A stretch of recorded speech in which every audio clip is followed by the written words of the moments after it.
बिस्मिल्लाहिर्रहमानिर्रहीम। अस्सलाम वालेकुम। आज हम जानेंगे उस्मानी सल्तनत का दौर 1451 ईस्वी से 1512 ईस्वी तक। दरअसल मुराद दोयम की मौत के बाद उसका बेटा मोहम्मद फातेह 1451 ईस्वी में गद्दी पर बैठता है। वो जंगी काबिलियत और अच्छे निज़ाम कायम करने में माहिर था।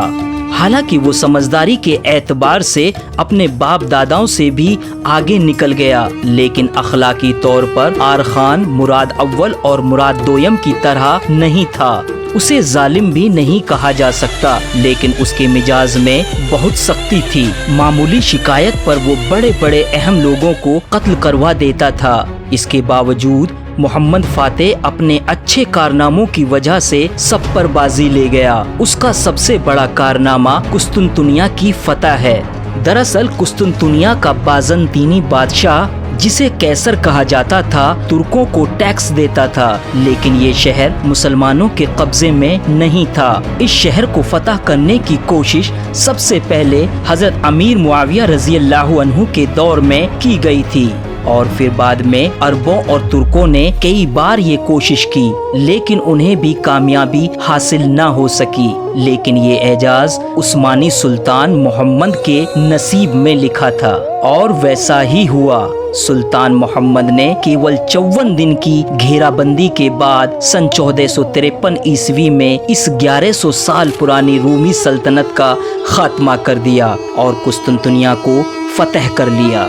इस फतह के बाद प्यारे नबी की वो पेशनगोई भी पूरी हो गई जिसमें आपने फरमाया था, अल्लाह ने मुझे कैसर और किसरा की हुकूमतों की कुंजियां दे दी हैं। दरअसल रूम का बादशाह कैसर और ईरान का बादशाह किसरा कहलाता था। हालांकि ईरानी हुकूमत खुलफाए राशिदीन के दौर में ही खत्म कर दी गई थी और रूम की हुकूमत का खात्मा मोहम्मद फातेह के जरिए कर दिया जाता है। इसी फतह की वजह से ही उसे इतिहास में फातेह के नाम से याद किया जाता है। इसके अलावा सर्बिया, बोस्निया और यूनान की आज़ाद हुकूमतें जो अब तक मातहती कबूल करने के बाद टैक्स देती थी, इन सभी आज़ाद हुकूमतों को मोहम्मद फातेह ने अपनी हुकूमत में शामिल कर लिया और इस तरह ये सब तुर्की का सूबा बन गया।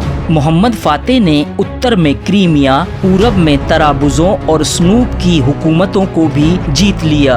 मोहम्मद अल फातेह पहला उस्मानी हुक्मरान था जिसने समुद्री ताकत को बहुत मजबूत करके और फैला दिया। इस जमाने में उस्मानी सल्तनत इतनी फैल चुकी थी कि इस्लामी दुनिया और यूरोप में इतनी बड़ी हुकूमत किसी की नहीं थी। अपने आखिरी दौर में मोहम्मद फातेह ने अपनी समुद्री फौज के जरिए इटली पर हमला किया, जिसका सरदार क्रीमिया का विजेता अहमद पाशा था। अहमद पाशा ने अपनी बहादुरी के चलते इटली और ओट्रांटो को भी जीत लिया, लेकिन इसी दौरान मोहम्मद फातेह की 1481 ईस्वी में मौत हो जाती है, जिसके चलते ये मुहिम कामयाब न हो सकी। इस हुक्मरान ने पहली बार उस्मानी सल्तनत के लिए एक दस्तूर तैयार कराया था, जिसमें एक कानून बड़ा अजीब व गरीब था, जिसके तहत जब कोई बादशाह गद्दी पर बैठे तो वो अपने भाइयों को कत्ल करा दे। इसकी वजह ये थी कि बाप के मर जाने के बाद सल्तनत को हासिल करने के लिए भाइयों में लड़ाइयाँ शुरू हो जाती और जो ताकतवर होता वो बादशाह बन जाता, जिसकी वजह से हजारों बेगुनाह मारे जाते। मोहम्मद फातेह ने इसी खून खराबे को रोकने के लिए ये कानून